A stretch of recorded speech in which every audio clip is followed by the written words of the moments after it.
Guys Ismail Sheikh Tanzil welcome to blog. কেমন আছি সকলে? আশা করি অনেক অনেক ভালো আছেন, আমিও ভালো আছি। আজকে ভিডিওটা ইন্টারেস্টিং, কারণ আজকে আমরা হয়তো বা কোনো জায়গায় খেতে যাবো, এরকম কিছুই হবে। তো এখন আমি আমার নানুকে নিয়ে যাবো, যেহেতু নানু আমাদের এখানে এক সপ্তাহ ছিল। তো এখন সে তার নিজ বাসায় যাবে এবং বাসায় যাওয়ার একটা ভিডিও নিব, এবং আমি আর রোহান তারপরে কোথায় যাই সেইটাই আজকের পালা। তো কথা না বলে চলুন ভিডিওটি শুরু করা যাক। আসসালামু আলাইকুম। তো এখন নানুকে নিয়ে যাওয়া হচ্ছে তার নিজ বাসায়। তো এখন সে যাবে, তো এখন যাচ্ছি নানুকে নিয়ে রিক্সা দিয়ে। তো দেখি আর ওর সামনে যাই, সবাই দোয়া করেন সহি সালামত যেতে পারি। আর আজকের ওয়েদারটা আসলে খুবই সুন্দর, আর এই পাশে দেওয়ালটা চিনেন, এই পাশে হচ্ছে আনবিক। আর আজকের আসলে ওয়েদারটার কারণে আমি আজকে খুবই খুশি। আকাশটা দেখলে বুঝতে পারছেন আকাশটা কত সুন্দর, তো দেখতে পাচ্ছি। আর এটাই হচ্ছে আমাদের এখানকার এই যে ফ্লাইওভার। তো এই ফ্লাইওভারটা অনেক সুন্দর। তো এই ফ্লাইওভারের কারণে আমাদের এই জায়গাটা ঢাকা শহরের মতো মনে হয় আসলে এটা, মানে আর রুটটা খুবই সুন্দর। আর রুটটা একটু রিস্কি, মানে মাঝখান দিয়ে গাড়ি চলাচল করতেছে, আস্তে আস্তে বন্ধ হয়ে যাবে। আর এগুলো হচ্ছে আবাসিক এলাকাগুলো এইসব। তো গাড়ি মানে খুব জায়গাজাগি করতেছিল, এই জন্য কি ভিডিও ভালো করে নিতে পারছিলাম না। আর যে গেটটা দেখতে পাচ্ছেন এটা হচ্ছে ব্যবসার আবাসিক, ব্যবসা স্কুলের মানে একটা আবাসিক কক্ষ আছে সেটাই। আর এখন যাচ্ছি, আর আজকে কত কত সুন্দর সুন্দর ফুল দেখতেছিলাম এখানে, গাছগুলো, এই গাছগুলো দেখে আমার কাছে খুব ভালো লাগতেছিল এবং আমি খুবই হ্যাপি। এবং আজকে ওয়েদারের কারণে আরও গাছগুলো দেখে আরও সুন্দর লাগতেছিল। তো সামনের ভিডিওগুলো দেখলে আরও ভালো বলবে। তো আমারও ভালো লাগতেছিল, যাচ্ছিলাম, যত বাতাস আমার শরীর লাগছে তত আমার মন ভালো হচ্ছে। ফাইনালি ডিএইচএসে আসি পড়ছি এবং ডিএইচএসে এসে আমাকে ভালো লাগতেছিল, আর নানুকে খুব ভালো লাগতেছিল। নিজ গন্তব্যে 1 বছর মানে 1 সপ্তাহ পর যাচ্ছে। তো 1 সপ্তাহটা তার কাছে 1 বছরের সমান মনে হচ্ছিল। আর আজকে আকাশটা খুবই সুন্দর ছিল, দেখে আসলে বুঝতে পারছিলাম যে কতটা মজা ভালো লাগতেছিল। আর এখন বাসায় যাব, বাসায় যাওয়ার পর আরও খুবই এক্সাইটেড থাকবো যে আসলে আরও কত মজা করব। আর যে ফাইনালি বাসায় চলে আসছি, তো এই বাসায় এখন যাব, খুবই ভালো লাগতেছিল, বাসায় যাব। এখন 7টা বাজে, এখন আমাকে বের হইতে হয়েছে যেহেতু রাত হয়ে গেছে। এখন আমরা যাবো খাওয়া দাওয়া করতে। তো দেখি আস্তে আস্তে সামনে ভিডিওগুলো দেখলে বুঝতে পারবেন। আর রোহান জিম করে, এই জন্য রোহানের সাথে যাব, এর জন্য রোহানের ওই জিমে যেতে হবে আমার এখন। তো তাকে তখন থেকে নিয়ে যেতে হবে। এটাই হচ্ছে পল্লী ফুড ভিলেজের গেট, আর এই গেট দিয়ে এখন ঢুকবো। অনেক লোক, আর এই রেস্টুরেন্টটা রাত 2টা-3টা পর্যন্ত খোলা থাকে সবাই। আর এখন চলে আসছি পল্লী ফুড ভিলেজ। আর এই যে উপর দিয়ে যে এই রেস্টুরেন্টটা করছে এটা একদম নতুন, মানে কয়েকদিন আগে করা হয়েছে, ঈদের মধ্যে এই জায়গাটা ভেঙে করা হয়েছে নতুন করে।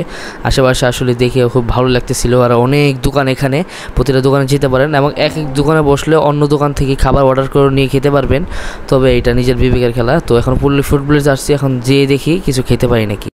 আর এখন পল্লী ফুড ভিলেজে ঢুকে গেছে। আর এখানে দেখলেই বুঝতে পারবেন যে কত মানুষ, কত খাবার টাবার, মানে কত দোকানে কত ভালো ভালো জিনিস এখানে বসছে। তো সব কিছু থেকে সব কিছুই ভালো।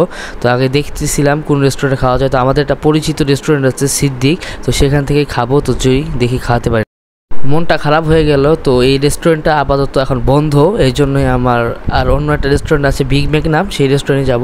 এই যে লিটন জুস বার, এটা হচ্ছে টিকটকার, সবাই চিনলে বুঝতে পারবে এই লিটন জুস বারের মানে দোকানটা, পরিচিত একজন আঙ্কেল। তো আর এখানে আরও সুন্দর সুন্দর ফলের দোকান রয়েছে এবং আইসক্রিম বানাই সব দোকান রয়েছে। তো সবাই আসতে পারেন, এখানে আসলে বুঝতে পারবেন কত ভালো ভালো খাবার এখানে বানানো হয়। এবং সব মিলিয়ে আজকে মানে খুব ভালোই লাগছিল এই পল্লী ফুড ভিলেজে এসে। তো আপনারা সবাই আসবেন এবং খুবই অল্প দামে এখান থেকে জিনিস খেতে পারবেন, সমস্যা নেই। তো আসলে আপনারা বুঝতে পারবেন, তো দেখলেই বুঝতে পারবেন যে কোন খাবার কীরকম হবে। অনেক বড় বড় ফুচকা এখানে বিক্রি করতেছিল। তো সব মিলিয়ে আজকে ভালোই লাগছিল দেখতে। ফাইনালি ভিতরে একটা রেস্টুরেন্টে এসে বসলাম এবং এই রেস্টুরেন্টটা কীরকম সেটা এখন দেখাবো। আর এটাই হচ্ছে রেস্টুরেন্ট, নাম হচ্ছে বিগ ম্যাক। তো এখানে খাবার টাবার সব কিছুই ভালো। এখানকার সব থেকে জনপ্রিয় এবং বেস্ট খাবার হচ্ছে বার্গার, এবং বার্গারের মেয়নিজগুলো খুবই জোস এবং মেয়নিজটা আসলে খুবই মজার। তো আপনারা ভিডিওগুলো দেখলে বুঝতে পারবেন বার্গারটা কেমন, আর আজকের মানে এই রেস্টুরেন্টের খাবারটাও কেমন। এসি আছে, সব কিছুই আছে। তো সব মিলে আমার কাছে ভালো লাগতেছিল, যেহেতু এখন বৃষ্টি হচ্ছে এই জন্য এসি বন্ধ। আর এখানে আমরা খাবার দাবার খাচ্ছিলাম। তো সব মিলে দেখতে থাকি ভিডিওগুলো সামনে। আর এটা হচ্ছে মেনু কার্ড, আর মেনু কার্ডটা আপনারা ভালো করে দেখে নিলে বুঝতে পারবেন আসলে খাবারগুলো এখানে সব থেকে বেস্ট খাবার হচ্ছে বার্গার। আর এই বার্গারগুলো দেখলে আসলে বুঝতে পারবেন, প্রতিটা স্টেপ বাই স্টেপ আপনারা দেখতে পারবেন। আর এগুলো দেখলে আপনারা এখানে এসে চুজ করে খেতে পারবেন। আর এখান থেকে বললামই সব থেকে বেস্ট হচ্ছে বার্গারই। তো বার্গার খাবো এখন। আর এখানে বার্গার আর এই চিকেন ফ্রাই নিয়েছি। বার্গারের দাম 140 টাকা, আর চিকেন ফ্রাইয়ের দাম হচ্ছে 240 টাকা, মানে দুইটা নিচ্ছে। আর এখানে বার্গার আর এই চিকেন ফ্রাই যে নিয়েছি এগুলো এখন টেস্ট করে দেখবো। আগে চিকেন ফ্রাই রোহান টেস্ট করবে আসলে কেমন সেটাই দেখি। তো আগে জিজ্ঞেস করবো না, পরেই জিজ্ঞেস করবো, দেখি আগে খাবার টেস্টটা বুঝুক, তারপরে জিজ্ঞেস করবো ওর কাছে। তো ওর ইশারা দ্বারা বুঝতে পারলাম যে টেস্টটা খুবই ভালো। তো আমি এখন খাবো, তো আগে আমি বার্গার খাইয়ে দেখি। আর এখন খেয়ে দেখবো আসলে বার্গারটা কেমন। তো টেস্ট করে দেখি যে বার্গারের মেয়োনিজটা আসলে খুব মজার, এই জন্যই আরও বেশি মজা লাগতেছিল।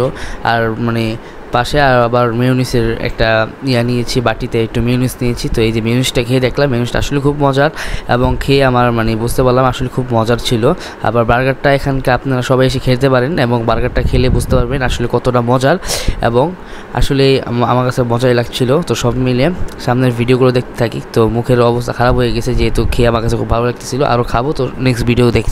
এইদিকে এখন প্রচুর সুন্দর, আর এখানে প্রচুর জ্যাম, এখন যেতে পারছি না, পুরো গাড়ি পাচ্ছি না। আর এদিকে কাজ চলতেছে এদিকে, আর এদিকে আরও সুন্দর সুন্দর জায়গা রয়েছে, সেগুলো পরবর্তীতে দেখব। অ্যান্ড এখন আমরা এই রাস্তা দিয়ে যাব, দেখি সামনে রিক্সা পাই কিনা। সব হজম হয়ে গেছে, হাঁটতে হাঁটতে রিক্সা পাচ্ছি না। রিক্সা না কিছু না পাওয়ার পরে রিক্সা বা অটো কিছু পাচ্ছি না, তারপর আমার এইভাবে হাঁটতে হচ্ছে। এই হচ্ছে বর্তমান ডিউচিতে রাস্তা, বৃষ্টিতে ভিজা হাহাকার।